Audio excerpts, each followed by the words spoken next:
I want to welcome you here and your loyal audience for showing up on the last session of the day, which is, I think, excellent because I think it promises to be a fascinating session entitled The Conception of Conservation and Protection of Natural Resources in Early Modern and Revolutionary France. I'm going to introduce each presenter in turn just before they give their paper. So I'll begin, and we're going to do it in chronological in the order in which it's on here on the program. So I would first like to introduce Francesca Canadé Sautman. She is professor of French at Hunter College and the Graduate Center, and professor of history at the Graduate Center as well. She has already accumulated quite an impressive record of publications. I'm only going to list some of the most recent. She's an associate editor of the Encyclopedia of Sex and Gender. She is with Pamela Scheingorn, the editor of 2001 publication, Same-Sex Love and Desire Among Women in the Middle Ages. She has several things either just appearing in 2019 or forthcoming in this, actually I guess it already has maybe come out because it says here spring 2019, in Mélange en honneur de Claude Ganbet, co-editor with Françoise Clier, Autour des Sons, du 1er septembre en Champagne, Thaumaturgie, eau bruyant et temps vineux, and personnifier l'époque, vilipender le temps présent, comment dire l'époque dans le théâtre satirique français au milieu du 15e jusqu'au 16e siècle in the journal Tracé. Also, has it come forth already? Has it been published yet? Your publication in Tracé? No, pas encore. Pas encore. It's coming out. So. And she's currently working on a project, food. It includes questions of food and work, ecology, and ritual and daily life in early modern Burgundy Champagne. Today, her paper is entitled Bernard Palissy and the Early Conservationist Perspective in Renaissance France. Thank you. Thank you very much, Professor Boucher. And I want to thank you great thank you to everybody who organized this conference. It's really wonderful to be here. I want to thank the organizers of this panel, in particular, Constance de Fourneau and Jan Simianowski, because they really did an incredible job putting this together. And without further ado, because we have to keep time, I will proceed. Je m'émerveille que le bois ne crie d'être ainsi vilainement meurtri. Penses-tu que la cèpe, qui est ainsi fendue et éclatée en plusieurs lieux, qu'elle ne se ressent de sa fraction et extorsion qui lui aura été faite? Semblablement, je te puis assurer qu'une branche d'arbre coupée par science, la plaie de l'arbre sera beaucoup plus tôt guérie que non pas celle qui par violence et inconsidérément sera froissée. Bernard Palissy penned these words in 1563.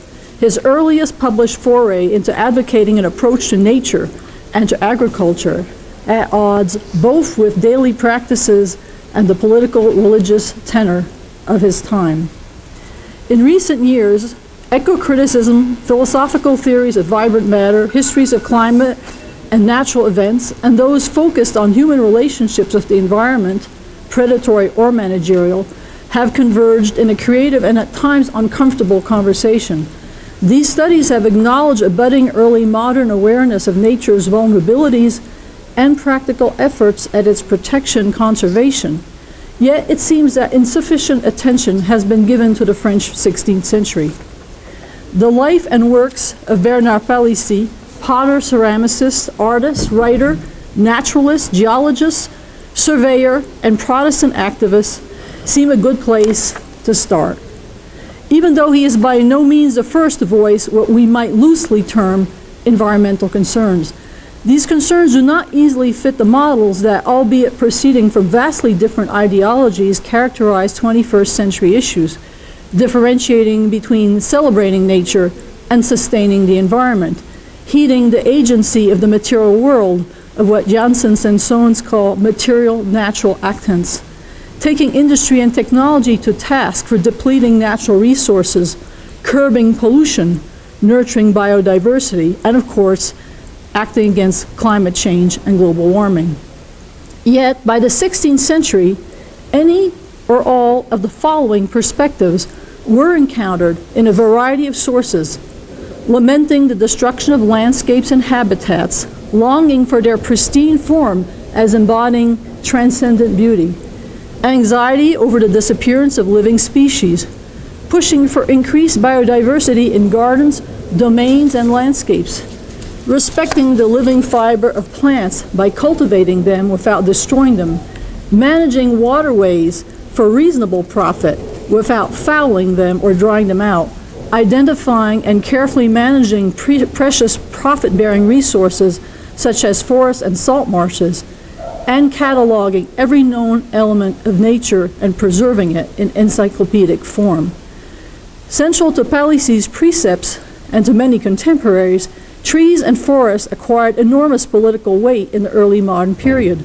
Laws pertaining to the forestry question, states Yves Jean Bull in the introductory essay to the collection Du Milieu à l'Environnement, are part and parcel of the field of environment history because forestry engineers were implicated at a very early stage in the emergence of environmental practices and discourses.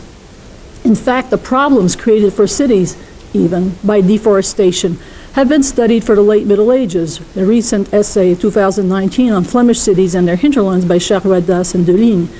France's 17th century monarchy's large-scale efforts at controlling the use of forests by noble and wealthy owners through archiving with precise recording tools, information about the state of trees, and the impact of deforestation of the forest registry were studied by Chandra Mukherjee in 2007. Keiko Madison's 2015 Forest in Revolutionary France has shown how forests became terrains of violent conflicts between competing interests, government, industry, and rural people in the long period from 1669 to 1848. Karen Pinsetto discussed the creation of an early 19th century government set of organisms aimed at curbing previously unfettered popular uses of forest resources.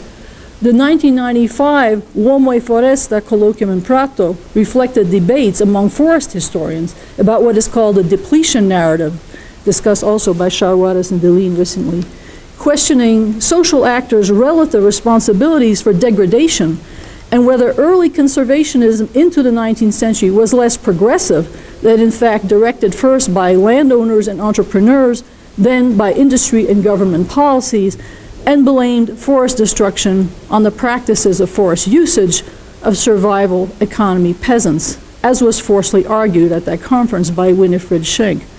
Deleterious actions, political tensions, and legislation attempts aimed at the overuse of charcoal burning to support early furnace-based industries were evident in the 16th century when an aggressively expanding economy and war-driven economy multiplied even by as early as the reign of Louis XII, the creation of high-output furnaces, as François Dornick detailed in a study of 1982, regarding the overall destructing role of iron smelting in early modern French forests. Even Palissy's early conservationist outlook may then appear fraught with contradiction. He was a ceramicist made legendary in his relentless pursuit of the technique of translucent enameling, who quasi-literally burned down his own house and his own trees in the process. He was an experimental scientist, avid for collaborations and trial runs, and thus perhaps one of those who abused natural woods to feed the raging furnaces that produced tiles, pots, chemical processes, glass, bleaching of cloth, and eventually artistic endeavors such as his precious grottos, such furnaces being regularly mentioned in his work. Yet the non-aggressive cultivation, harvesting, and expansion of trees is a resounding theme in Palissy's writings, and it is inseparable from nurturing the land itself. He angrily criticizes humankind, les hommes, who know nothing of what he calls a true agricultural philosophy, which is both a set of better practices and ethical precepts, and who relentlessly hack at land and trees without respect for them. In his Recette Véritable, he asserts that the land is constantly violated and that it should rise and rebel against its human murderers. Further, because one is so ignorant in agricultural practices, the land is adulterated, corrupted, damaged, and great violence is done onto it as well as to animals. Thus, he passionately argues that the earth is sacred and nurturing and that nature is a living body against which humans are mere predators, also foolish in their waste of resources because they do not know how to listen to what the tree, the wood, the season can teach them. Palissy notes the extinction of entire species of maritime creatures. He discusses a gift to him of a fossilized stone, which he identifies as the shell of a fish, meaning a shellfish, which had to be extant in the Saintonge area because these fossils are abundant, while the shellfish disappeared, having been overfished, as is the case with salmon in a number of inlet sea deposits. In his two substantial treatises, Palissy essentially argued for the preeminence of salt, or what we would call minerals, and other naturally occurring salts, in all animate life, human, vegetal, and animal, and even in soils and stones. He gave detailed precepts for understanding its nature and diversity, how to channel it, farm it, and respect it as a resource. Palissy embraced a fundamental agency of nature versus human desiderata. In his Discours Admirable of 1580, he spoke of a double role, both beneficial and destructive, of water, the underlining that both are part of a divine design. Writing on how, I'm sorry, I have to rush through sorry about the editions. If you want to see them, I'll put them for later. I have to get to here. So he noted that water, as found in vapors in underground caves, was brought there by God. Some of his ideas are predictable or borrowed from books, but many are original and not bookish learning. He largely bases himself on a meticulous and intuitive direct observation of small natural events, constantly cross-referenced and compared to other examples and experiments, and the detailed results of these observations are reframed in a cohesive understanding of the world. His thinking is based on his intimate knowledge of Saintonge, and it considers the practices of local fishermen and peasants without always embracing them. He also tested and confirmed hypotheses through his travels in France and sojourns both in his capacity as a surveyor for the King of Navarre as an exile fleeing religious persecution. The warm springs of Bigorre, the Seine in Paris frozen over, the harsh cold of the Ardennes are all fodder for observations that make the natural body symbiotic with the fluctuations of weather and similar to the human body in the crucible of time. Having lived a good part of his life in Saintonge on the Atlantic coast, Palissy belonged to that important saline culture of Western France. Indeed, in relation to water and salt, for a long period, struggles over the control and conservation of resources visibly impacted how individuals and community viewed their environment. Since at least the Middle Ages, perceptions, fears, practical measures, and legal battles have spelled out policies and sensibilities towards waterways and water features within landscapes. Pond and fishery management in the early modern period has also elicited studies of forms of conservation by Hoffman and Winnewater. The political and social implications of wells and water pipe systems in medieval Flemish cities were recently discussed by Johnson Soins. Salt marshes and the extraction of salt and its trade have been a major feature of historical studies in relation to Ancien Régime taxation policies and the unrest they generated. And this was particularly dramatic in Palissy's Saintonge, where massive riots against the overhaul of the gabelle policies under Francis I took place at the same time as salt was hit with times of scarcity. French historians have carefully considered the entire ecology of maritime salt deposits and the communities built around their exploitation, both in the symbiotic relationship with the natural environment and with respect to human habitat and social organization. Collected essays around the saline cultures of Western France were edited by Oquet and Sarrazin in 2006, and several of them focused on the 16th century, opening new horizons for understanding the relationship to valuable resource and their natural situation within a wide historical context. These topics and the issues they raised with respect to ethics, spiritual beliefs, and resource management were strongly present in Palissy's work and world. Palissy has elicited a substantial amount of research and commentary. There are close to 700 entries already listed in the Trombetta bibliography that I listed above in the previous slide, and more has accrued since.